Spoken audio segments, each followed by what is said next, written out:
Hello বন্ধুরা, আজকে আমাকে অনেকে বলেছে যে গরম মশলা বানাতে। তো সুস্মিতা আমাকে বলেছিল, সুস্মিতা বলেছি সুমিতা তো সুমিতা বলেছিল আমাকে গরম মশলা বানাতে, তাই আমি গরম মশলাটা বানাচ্ছি। আর যেই গরম মশলাটা খাবে, যে বাজে রান্না করে তো আর শাশুড়িরা খুব ধরে, সে যদি এই গরম মশলা বানিয়ে করে সেটা দেয় রান্নাতে, ফুটতে ফুটতে রান্নার জন্য ফুটবে, দিয়ে দিলে শাশুড়ি মুখ বন্ধ করে খেয়ে নেবে, দেখে নেবে। আর একটু ম্যাজিক মশলা বলছি এটাকে, ম্যাজিক মশলা। তো যে ভালো রান্না করে সেটাও যদি দিস তো না অবভিয়াসলি অসাধারণ হয়। আর যে বাজে রান্না করে সেটা তার শ্বশুরটাকে খুদ ধরে বাজে রান্না করে। আর যদি এই মশলাটা আপনি যদি দিয়ে দেন তাহলে আপনার শাশুড়িরা খুদ ধরবে, আর আপনি পুরো রাঁধুনি হয়ে যাবেন। আমাদের লোক লাইন দাঁড়িয়ে আসবে ভাই, লাইন দিয়ে। তো চলুন, ফার্স্টে আমি স্টার্ট করছি। এই যে বানিয়েছিলাম একটা, আবার বানাচ্ছি, ঠিক আছে? কন্টেনারে দিয়ে দিচ্ছি, এই কন্টেনারটা দিয়ে দিচ্ছি, এটা দিয়ে দিলাম। ফার্স্টে আমরা দেবো ঠিক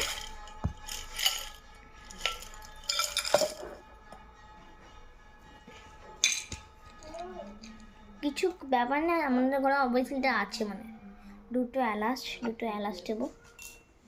এবার একটা ছোট্টর মতন একটা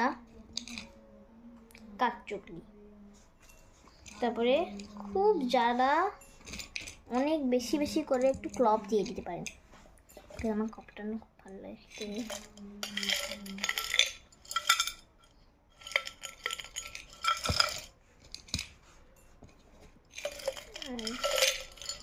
ভাই 3 মিনিটের ভিডিও স্টার্ট করেছি, এই তো কম, আশা করতে পারিনি ভাই। এবার পিসা স্টার্ট করছি। আমার ক্লভ খেতে ভালো লাগে, বা কাঠ চকলিও খুব ভালো লাগে, বাট আমি কাঠ চকলিতে প্রচুর মোটা বলে আমি এটাকে দিচ্ছি না। আপনারা যদি আপনাদের ঘরে শিল্পটা থাকে বা এইটা থাকে বা মিঠে থাকে, শিল্পটা দিলে ভালো লাগে, বাট এইটা একটু পাটে আগেকার দিনে ভাই খাইছি।